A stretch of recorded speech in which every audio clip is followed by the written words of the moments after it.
நீங்களும் ஒரு ஜோதிடராகவே ஆயிடுவீங்க.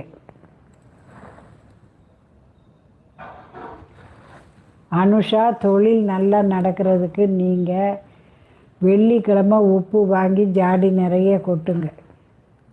அந்த ஜாடிக்குள்ளே காசு போட்டு வைங்க. உப்புக்குள்ளே முதல்ல ஒரு 10 ரூபா காயினை போட்டுட்டு அதுக்கு மேலே உப்பு தட்டி வைங்க.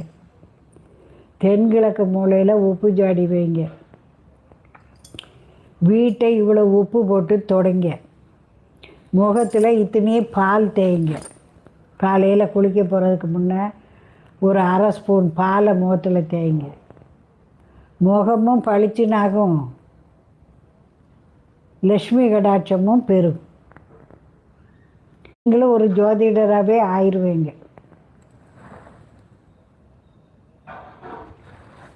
அனுஷா, தொழில் நல்லா நடக்கிறதுக்கு நீங்கள்